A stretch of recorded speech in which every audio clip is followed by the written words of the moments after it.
একটা সরু জলপথ মাত্র 33 কিলোমিটার চওড়া, সম্পূর্ণ সংকীর্ণ একটা জায়গা। কিন্তু এই জলপথ বন্ধ হয়ে গেলে সারা বিশ্বের অর্থনীতি থমকে যায়। এটাই হরমুজ প্রণালী, সারা বিশ্বের দমনী। হরমুজ প্রণালী বন্ধ হয়ে গেলে সারা বিশ্ব থমকে যায়, আর সেটি ইরানের হাতে। বহু সময় ইরান বহু অস্ত্র ব্যবহার করেছে, কিন্তু এখন ইরান যেটি ব্যবহার করছে সেটি ইরানের সবচেয়ে বড় অস্ত্র। না সেটি কোনো পারমাণবিক নয়, না সেটি কোনো বড় মিসাইল নয়, সেটি হচ্ছে হরমুজ প্রণালী। আসুন জেনে নেই কেন এই হরমুজ প্রণালী সারা বিশ্বের জন্য সবচেয়ে বেশি গুরুত্বপূর্ণ। কেন সারা বিশ্বের মতো আমাদের দেশেও তেলের জন্য হাহাকার হচ্ছে, কেন? সেই প্রশ্নের উত্তর জানতে ভিডিওটি দেখতে থাকুন। 2026 সালের ফেব্রুয়ারির শেষে যুক্তরাষ্ট্র ও ইসরায়েলের যৌথ হামলায় ইরানের সর্বোচ্চ নেতা আলী খামেনির মৃত্যু হয়। এরপরও ইরানের প্রতিশোধ শুরু। মার্চের 4 তারিখ থেকে ইরান ঘোষণা করে হরমুজ প্রণালী বন্ধ। যে জাহাজই পার হওয়ার চেষ্টা করবে তাকে আগুনে পুড়িয়ে দেওয়া হবে। ফল 21টিরও বেশি বাণিজ্যিক জাহাজে হামলা, ট্যাঙ্কার ট্রাফিক 70% থেকে 97% কমে গেছে। অনেক জাহাজ প্রণালীর বাইরে অ্যাঙ্কর করে অপেক্ষা করছে, ঝুঁকি নিতে চায় না কেউ।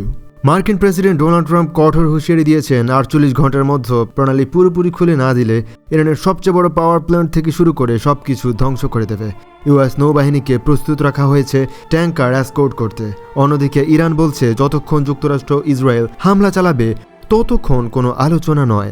এমনকি কিছু দেশের জাহাজকে ছেড়েও দিচ্ছে, কিন্তু শত্রু দেশগুলোর জন্য পুরোপুরি বন্ধ। ইতিমধ্যেই 6টি দেশ যৌথ বিবৃতি দিয়েছে ইরানের এই আগ্রাসন বন্ধ করতে হবে। কিন্তু ইরানের উপকূল থেকে missile, drone, speed boat, mine সবকিছু দিয়ে হামলার ক্ষমতা আছে। প্রণালী খোলা রাখা সহজ নয়। যুদ্ধ আরও বড় আকার নিলে বৈশ্বিক অর্থনীতিতে যে ধাক্কা লাগবে তা কয়েক বছরেও সামলানো যাবে না। বিশ্বের কৌশলগত জ্বালানি মজুত হয়তো 2 মাস পর্যন্ত ধাক্কা সামাল দিতে পারবে। সৌদি আরব ও সংযুক্ত আরব আমিরাতের বিকল্প পাইপলাইন প্রতিদিন প্রায় 80 লাখ ব্যারেল সরিয়ে নিতে পারে, কিন্তু হরমুজ প্রণালী দিয়ে প্রতিদিন যায় 2 কোটি ব্যারেল। হেনরি কিসিঞ্জার বলেছিলেন, তেল নিয়ন্ত্রণ মানেই জাতিকে নিয়ন্ত্রণ। এই মন্তব্য সময়ের সঙ্গে আরও প্রাসঙ্গিক হয়ে উঠছে। ইরানের নেতৃত্বে এই শিক্ষাকে স্পষ্টভাবে গ্রহণ করেছে এবং তার উপর ভিত্তি করেই সামরিক মতবাদ গড়ে তুলছে। পরিস্থিতি আরও জটিল করে তুলছে চীনের ভূমিকা। বেইজিং কেবল দর্শক নয়, প্রণালী দিয়ে যাওয়া তেল ও তরলীকৃত প্রাকৃতিক গ্যাসের প্রায় 84% এশীয় বাজারের জন্য। চীন একাই তার মোট জ্বালানি চাহিদার প্রায় 1/4 এই পথের উপর নির্ভর করে। ইরানি বাহিনীর পাশে চীনা ডেস্ট্রয়ার টহল দেওয়া কোনো আদর্শিক সংহতির প্রকাশ নয়, এটি জাতীয় স্বার্থের প্রকাশ। বেইজিং তার সরবরাহ লাইন রক্ষা করতে চায়, একই সঙ্গে যে কোনো মার্কিন সামরিক পদক্ষেপের কূটনৈতিক ও সামরিক খরচ বাড়িয়ে তুলতে চায়। তাদের লক্ষ্য হলো কোনো নিয়ন্ত্রক সামরিক সংঘর্ষ নয়, লক্ষ্য আরও ধীর এবং বিপজ্জনক কিছু। অর্থনৈতিক প্রয়োজনে নীরব ও ক্রমবর্ধমান চাপে ওয়াশিংটনকে আলোচনায় বসতে বাধ্য করা।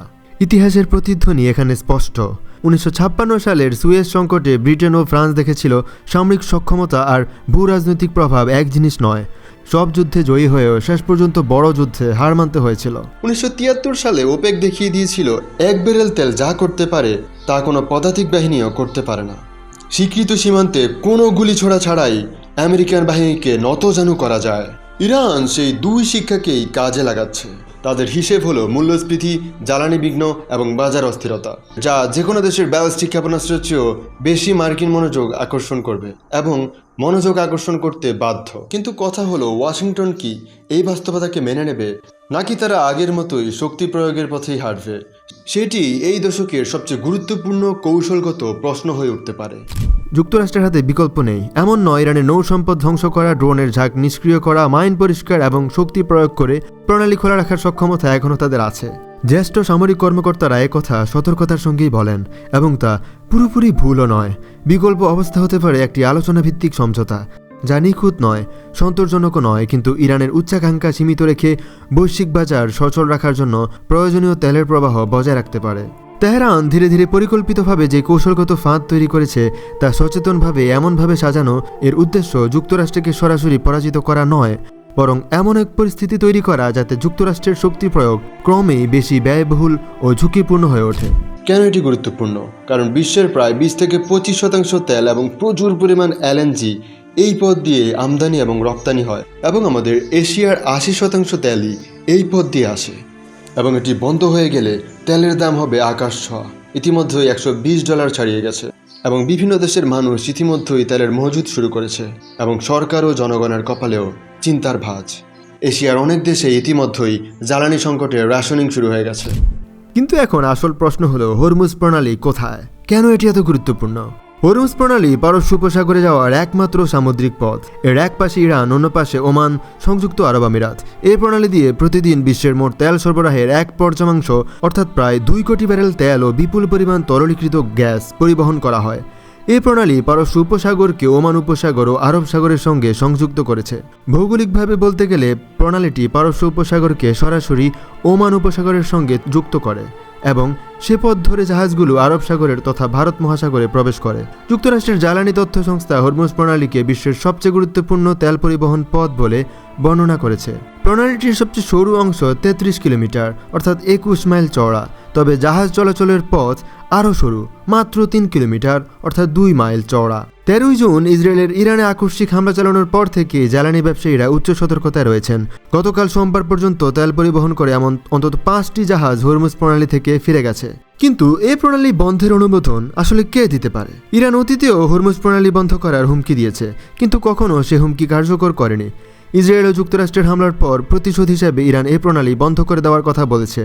দেশটির পার্লামেন্ট এ সংক্রান্ত একটি প্রস্তাবে অনুমোদনও দিয়েছে।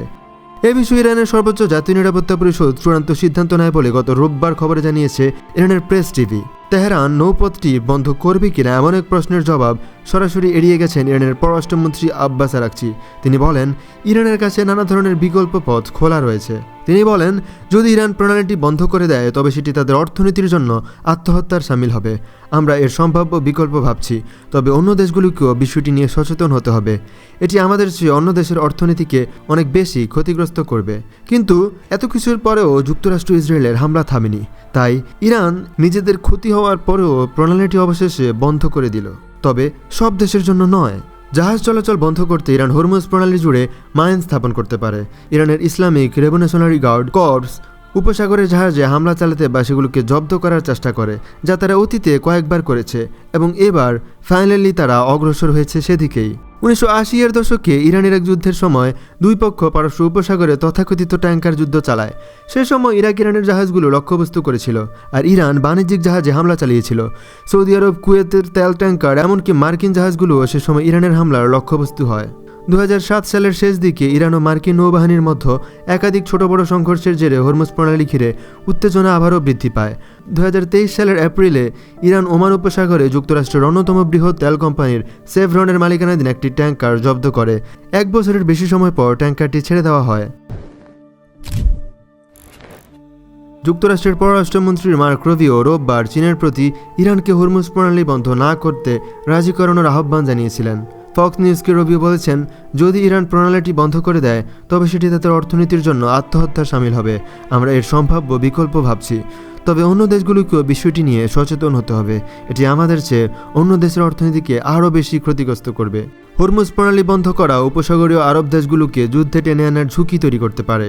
এই দেশগুলো ইরানের উপর ইসরায়েলের হামলার যথেষ্ট সমালোচনা করেছে, কারণ ইসরায়েল ও যুক্তরাষ্ট্রের উপর প্রতিশোধ নিতে ইরানে প্রণালী বন্ধ করে দিলে তাদের নিজস্ব বাণিজ্যিক স্বার্থেও ক্ষতি হবে।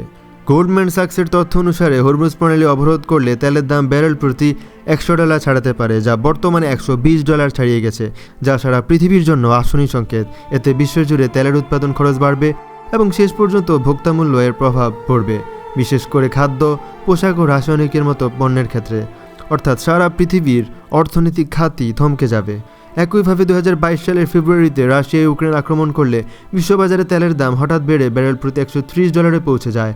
পরে ওই বছরই অগাস্টের মাঝামাঝি দাম আবার আক্রমণ পূর্বস্তরে অর্থাৎ $95 নেমে আসে। কথায় আছে, ভূগোল নিজে কখনো আলোচনায় বসে না, তবে যারা সেই ভূগোলকে নিয়ন্ত্রণ করে তারাই শেষ পর্যন্ত আলোচনার টেবিলে বসতে বাধ্য হয়। এরকম আরও তথ্যবহুল ভিডিও পেতে আমাদের দাস্তানের আওয়াজ চ্যানেলটিকে সাবস্ক্রাইব করে রাখবেন এবং পাশে থাকা বেল আইকনটিকে প্রেস করে রাখবেন। এতে করে আমাদের সকল আপডেট আপনার কাছে পৌঁছে যাবে। Take care, stay well.